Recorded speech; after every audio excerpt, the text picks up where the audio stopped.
온풍 좀 꺼줬으면 좋겠어요.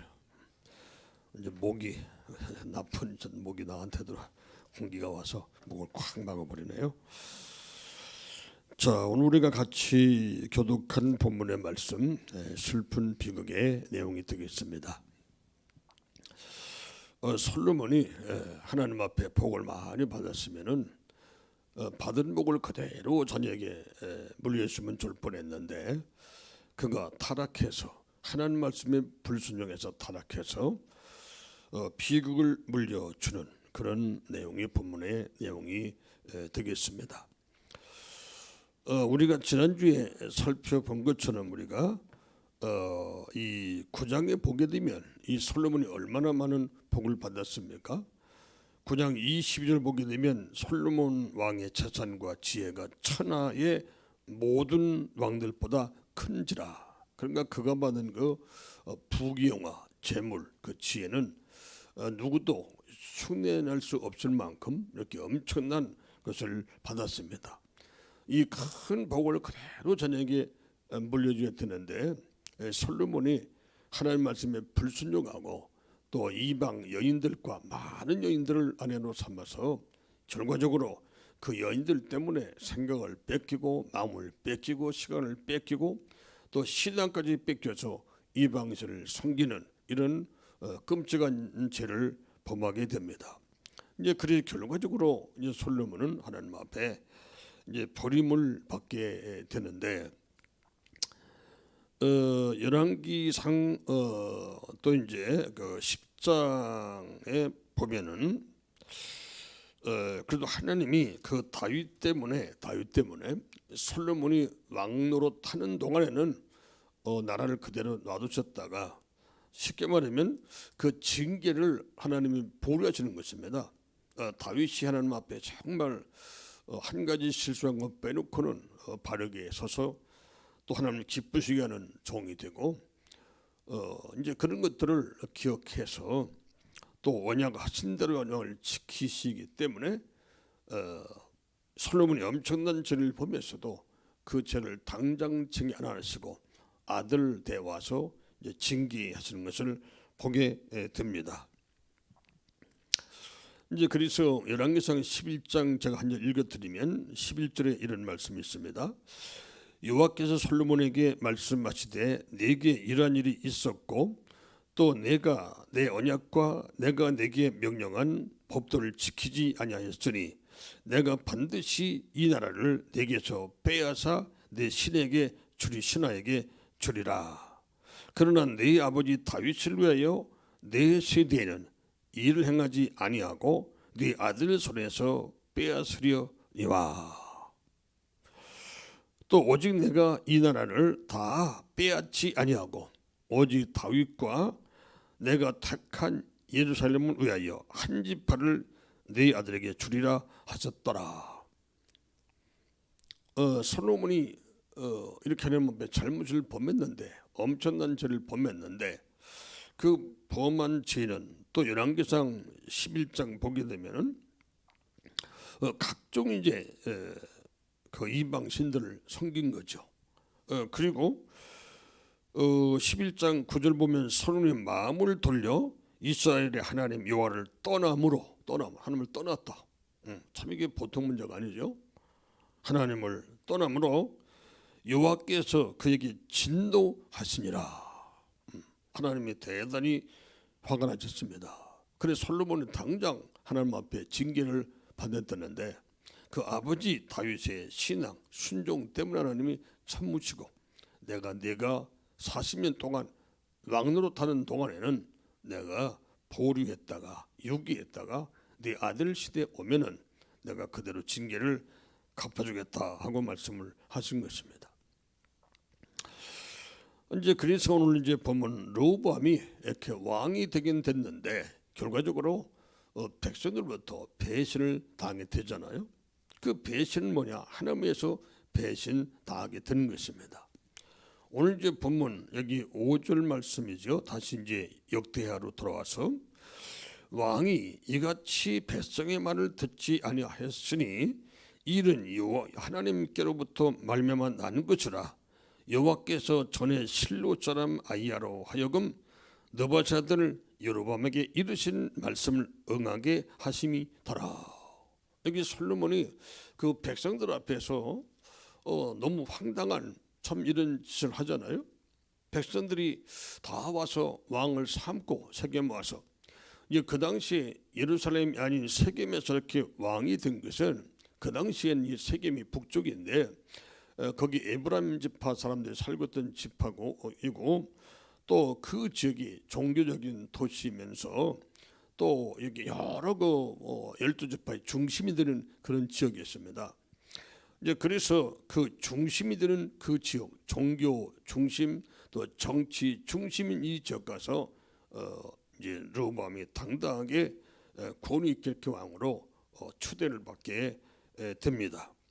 오늘 이제 역대하서 9장 마지막 절 보면 솔로몬이 이 조상들과 함께 자매 그의 아버지 다윗의 성에 장사되고 그의 아들 르호보암이 대신하여 왕이 되니라. 솔로몬을 대신한 왕이 됐습니다. 분명히 르호보암이 또 오늘 1절 르호보암이 세겜으로 갔으니 세겜에서 왕이 된 것은 조금 전에 말씀드린 것처럼 이 세겜 땅이 나중에는 이제 북왕궁의 수도가 되지만 이 수도가 되기 전에도 이렇게 다 그 지역이 종교 중심지고 정치 중심지기 때문에 명실공히 거기서 이제 왕이 되게 된 것입니다.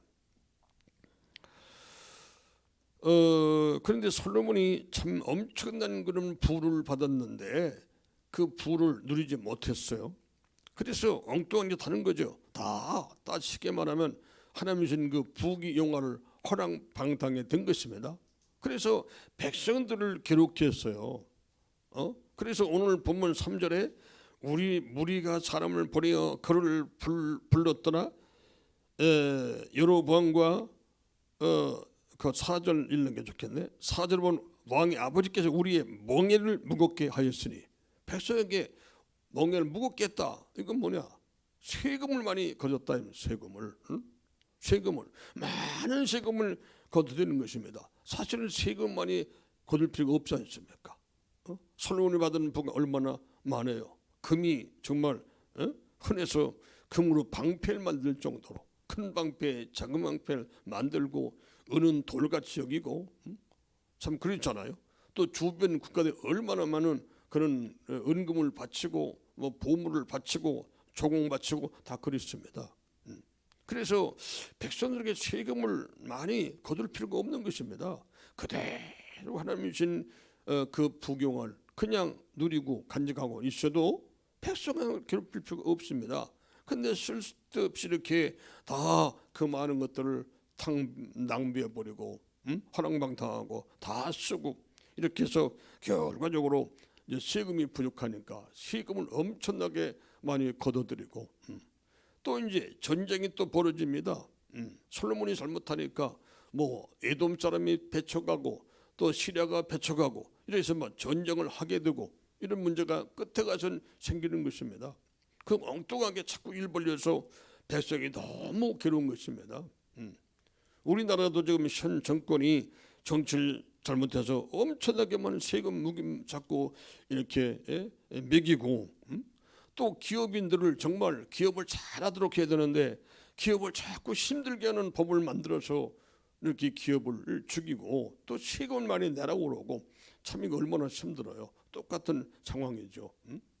정말 이 왕이 됐으면 다 옛날에 지금이나 정말 백성들 편하게 살고 이렇게 다 정말 바르게 다스려야 되는데 이 솔로몬이 큰 실수를 범한 거죠.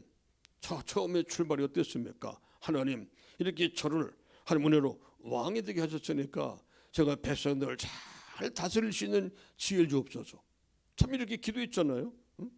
백성을 편안히 살 수 있는 살 수 있도록 이들을 지도할 수 있는 지혜를 주옵소서. 백성들이 억울하지 않도록 이렇게 문제가 생기면 송사를 가지고 나오면 제가 잘 판결할 수 있는 지혜를 주옵소서.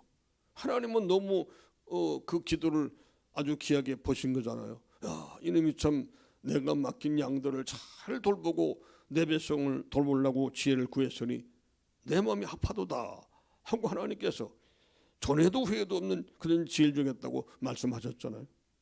그랬으면 끝까지 이렇게 그런 생각을 가져야 되지.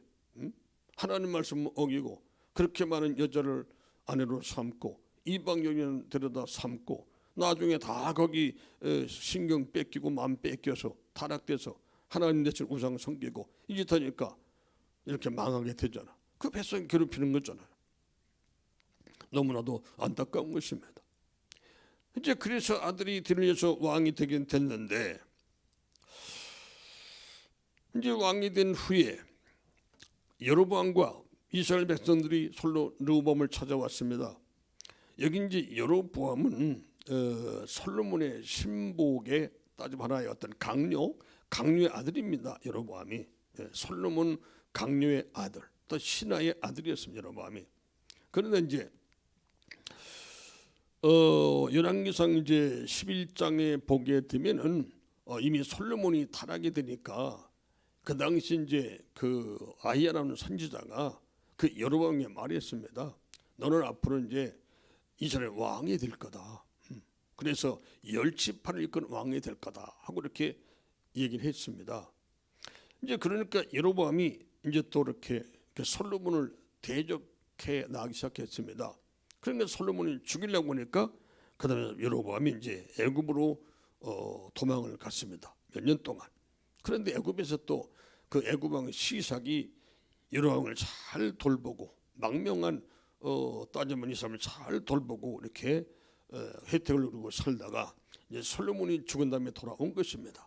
이제 그래서 이 여로보암과 또 백성들이 다 이렇게 르호보암을 찾아와서 쉽게 말하면 앞으로 어떻게 우리 민족을 이끌 건가 어떤 정견 같은 걸 듣기로 원하는 것이죠. 그때 이제 르호보암이 당장은 말할 수 없으니까 한 3일 정도 시간을 달라 이제 생각해 보겠다 해서 이제 원로들을 다 소집해서 여기 원로들은 따지면 솔로몬의 대신들이지 않습니까? 다 인생 경험도 있고 정치 경험도 있고 또 솔로몬의 그 좋은 점, 그 타락된 거 다 이제 경험한 사람이잖아요. 그래서 이 원로들은 지긋해서 정치가 뭔지 또 인생이 뭔지 사회가 뭔지 다 알던 사람들이잖아. 이제 그래서 그 대신들을 이렇게 소집해서 또 조언을 구하니까 이렇게 얘기를 했지 않습니까? 9절 말씀 이르되 너희는 이 백성에게 어떻게 대답하도록 권고하겠느냐. 백성이 내게 말하기를 왕의 아버지께서 왕에게 매운 멍에를 가볍게라 하였느니라 하니.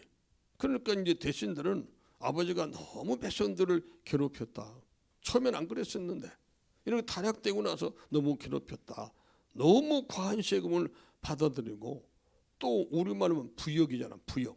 이런 노동력 부역을 해서 자꾸 쓸 때면 뭘 짓고 해가지고 너무 힘들게 고통을 나고 있으니까 당신은 이제 백성들을 편하게 하겠다. 이렇게 그 정견을 발표하라. 내가 세금도 덜 받을 것이고 부역도 덜 시킬 것이고 편안하게 살도록 하겠다. 이렇게 발표하고 했습니다.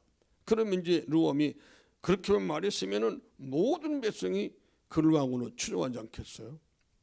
그런데 다시 이제 인생 경험도 없어 정치도 몰라 핫뼈가리 같은 자기 친구들 우선 자기가 왕이 되면서 세운 그런 그 강요들을 모아놓고 어떻게 하면 좋겠냐 하니까 완전히 반대로 왕은 이렇게 대답하십시오. 해서 이제 10절 말씀 한번 같이 보겠어요.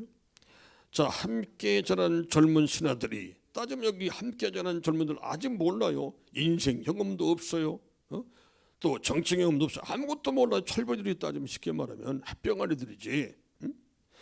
자, 이런 신하들이 왕께 말하여 이르되 이 백성들이 왕께 아뢰기를 왕의 아버지께서 우리의 명예를 묻게 하였으나 왕은 우리를 위하여 가볍게 하라 하였은즉 왕은 대답하시기를 내 새끼 손가락이 내 아버지의 허리보다 굵으니.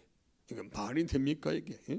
이렇게 교만하게 내 새끼 손가락이 내 아버지 허리보다 굵으니 이렇게 말을 하라고 조언해 준 거잖아요. 그 다음에 이어서 11절 내 아버지가 너에게 무거운 멍에를 매게 하였으나 이제 나는 너를 멍에를 더욱 무겁게 할지라. 멍에를 가볍게 해주셔야 되나? 세금을 조금만 받겠다고 해야지 더 많은 세금을 받겠다, 더 고통을 주겠다. 참 얼마나 철부지 같은 그런 조언입니까? 더 많은 고욕을 시키겠다, 부욕을 시키겠다.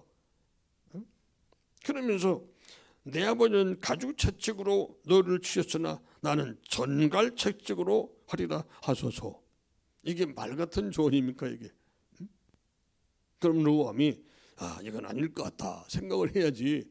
그래 원로들을 다 무셔버리고 이 햇병아리들 얘기를 듣고서 그대로 이제 3일 후에 여로보암과 백성들이 찾아오는데 그대로 얘기를 한 것입니다.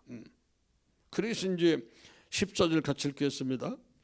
자, 젊은 신하들의 그 앞에부터 13절부터 왕이 포악한 말로 대답할 때 르호보암이 원로들의 가르침을 버리고, 정말 원로들의 가르침을 버리고, 다 여러분 이게 참 이게 나이가 들면 이게 젊은이 볼 때 생각할 때는 무식해 보일지 몰라도 다 인생 경험, 인생 지혜, 인생 철학이 다 있는 것입니다. 이게 중요한 거거든. 그걸 무시하면 안 되는 거거든. 그렇잖아요. 자식을 키워봐도 다 부모들은 다 한 인생을 한눈에 다 보고 있잖아. 그럼 젊은 애들은 다 한 가지 보고 그게 전부인 것처럼 생각하고 그렇게 말하잖아. 되는 게 아니거든 그게. 그렇게 그렇잖아요. 다 사업도 마찬가지고 다 회사 생활도 마찬가지. 모든 게 다 그렇잖아. 그런데 이렇게 원로들의 그 가르침을 사그리 무셔버리고 젊은 신하들의 가르침을 따라 그들에게 말하여 이르되 내 아버지는 너희의 멍에를 무겁게 하였으나 나는 더 무겁게 할지라. 내 아버지는 가죽 채찍으로 너를 치었으나 나는 전갈 채찍으로 치리라 하니라. 이걸 정전 발표라고 합니까 이게?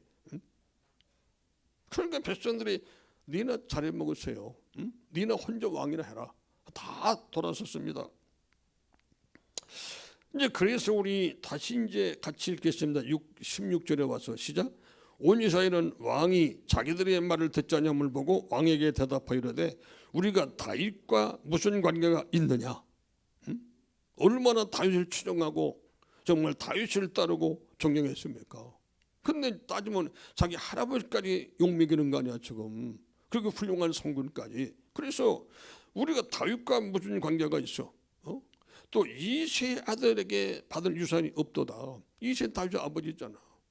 우리가 받을 게 뭐냐? 다 나라 망쳐놓고 뭐 어쩌고 저쩌고 나라 망쳐놓은 거잖아 지금. 나라 다 망쳐놓고 이러고서 완전히 이 거룩한 땅 하나님의 이 홀리랜드를 지금 완전 우상지옥 만들어 놓고 그런 얘기잖아. 이스라엘아 각각 너희의 장막으로 돌아가라. 다윗이여 이제 너는 네 집이나 돌보라고 너나 잘하세요. 이런 얘기잖아. 우리말로 말하면 온 이스라엘이 그들의 장막으로 돌아가니라. 다 이제 예면에서 돌이켰습니다. 그리고 다른 지파가 한 지파만 따랐습니다. 누구냐? 유다 지파죠. 자 오늘 본문 17절 그러나 다른 지파가 다 몸을 예면했는데 유다 지파는 따랐어요. 그래서 유다 성읍들에 사는 이스라엘 자손들에게 르호암이 그들의 왕이 되었더라. 한 지파 왕이 된 것입니다. 근데 이것도 다 열왕기상 11장 보면 거기 이언입니다. 하나님 말씀했어요. 다 남은 지파를 여로보암에게 주는데 한 지파는 그래도 솔로몬 아들에게 주겠다. 그래서 거기 왕통이 이어져서 메시아가 태어나게 하겠다. 이렇게 약속을 하셨어요. 그리고 약속을 지키신 것입니다. 그런데 여기 르호보암이 바보는 아닌데 참 왜 이랬을까 하면은 결과적으로 15절 말씀입니다. 15절 말씀. 자 같이 읽겠습니다. 자 왕이 같이 백성들의 말을 듣지 아니하였으니 이 일은 하나님께로 말미암아 난 것이라. 하나님이 그렇게 하신 거예요. 결과적으로 이 나라를 이제 여로보암에게 10지파를 맡기고 르호보암에 한 지파 맡기게 하려고 이렇게 하신 것입니다. 이제 이현 성취가 되는 거죠. 이제 그래서 결과적으로 그런 이제 비참하게 이렇게 됐는데 참이게 10분의 1 이제 물론 레위 지파는 다 이제 하나님을 봉사하는 지파들이니까 빼버렸으니까 11지파 가운데 10지파는 뺏기고 한 지파 왕이 됐으니 참 비참한 거잖아요.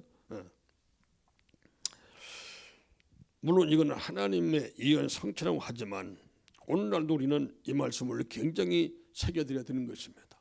우리가 다 전 대통령이 돼도 다 원로 대통령들 다 이렇게 미국 같은 데 보게 되면 대통령이 돼도 그 선임 대통령을 다 이렇게 모시고 다 또 그 뜻을 좀 따르고 이런 게 많이 있잖아. 그 우리나라는 다 어떤 선임 대통령 업적을 다 때려 뭉개고 다 부셔버리고 참 이게 얼마나 잘못된 후진입니까? 또 교회도 마찬가지야. 교회도 다 이제 새롭게 후임자가 생기면 그 전임 원로 목사님 다 그거 평생 해온 것을 잘 따르면서 서서 이렇게 시대 맞춰 바꿔 나가죠. 하루아침에 뭐 개혁한다는 식으로 하면 그런 교회 치고 다 쪼개지고 망해버렸잖아. 이게 굉장히 중요한 것입니다. 그래서 이 오늘 본문의 내용은 교회적으로, 사회적으로, 정치적으로 또 다 이제 기업도 마찬가지로 다 이런 걸 참고해서 정말 선조의 그 지혜를 물려받는 이게 굉장히 필요하다는 거 우린 기억해야 됩니다. 또 자녀들도 마찬가지입니다. 다 자녀들도 자기 아버님, 할아버님 다 이 선조들의 그 지혜를 정말 참고하고 물려받아서 전통을 세우는 것이 얼마나 귀한 것입니까? 이걸 못하고 있어요. 그러니까 망하는 거지. 이걸 못하는 가정은 망해버리고 또 그걸 못하는 기업이 망해버리고 그걸 못하는 교회가 망해버리고 그걸 못하는 나라가 망해버리고 하는 걸 보게 됐잖아요. 우리 이런 걸 기억하면서 정말 그 선조들의 그 지혜, 이 경험, 풍부한 것들 우리는 잘 받아들이는 이런 인격이 우리에게는 정말 필요한 것입니다. 우리 교회도 이제 그런 교회가 되어야 되고 이 땅의 모든 교회들이 바로 그런 교회가 되어야 될 줄로 믿습니다. 나라도 앞으로 계속해서 또 정권이 바뀌면 정말 걱정이 어떻게 될지. 정권 바뀔 때마다 기업을 죽이고 사람을 죽이고 정말 난 괴로워요. 그럴 때마다 도대체 이게 뭐냐 말이지. 그렇잖아요. 백성은 화가 나잖아요. 참 살리는 왕이 되고 살리는 자가 되어야 되는데 죽이는 사람이 되면 되겠냐고. 참 이런 생각 저런 생각 별 생각 다 했지만 내 개인적으로는 최근에도 참이 어려운 때 이 삼성 그렇게 그 누구야 이정희 구속을 시켜야 되겠어. 참 집행유예 같은 거로 그냥 길게 때려서 이 기업을 살려야지. 이런 때 그걸 구속을 시키면 되겠어요 지금? 참 정말 나는 내가 정치는 아니지만 난 화나더라고. 난 정말 나라를 사랑합니다. 대한민국을 사랑하고 정말 대한민국 경제를 나는 굉장히 기대를 많이 걸고 그 관심 있는 사람인데 딱 구조시키니까 너무 실망하는 거야. 이게 뭐냐 도대체. 이렇게 해가지고 기업들을 살려야지. 삼성이 없는 대한민국 경제 있습니까? 현대가 없는 대한민국 경제가 있을 수 있습니까? 그다음에 LG가 없는 이런 큰 대그룹이 다 망해버리면 대한민국이 살 수 있습니까? 그게 되지. 무슨 우리가 3만 물, 3만, 5만 물 되겠어요. 너무 참 실망입니다. 이런 것들이. 간절히 기도드리겠습니다. 이 코로나 때문에 많이 교회가 침체됐는데 우리 교회가 더불어서 한국 교회가 다시 살아나게 없어서 이 너무나도 경제가 참 힘들어졌는데 하나님 회복되게 주시옵소서. 우리 힘으로 안 되고 누구 힘도 안 되는데 하나님이 직접 코로나 문제도 해결해 주시옵소서. 그리고 우리 교회 우리 아들 딸들 하나님 다 학업을 책임지시고 또 미래를 책임져 주시옵소서. 가정마다 인간계도 천국이 되게 하시옵소서. 다시 아버지 모든 것들이 원상복귀 되게 하시옵소서. 또 폭넓게 우리 기도하도록 하시면 되겠습니다. 주님을 한번 부르겠습니다. 주여.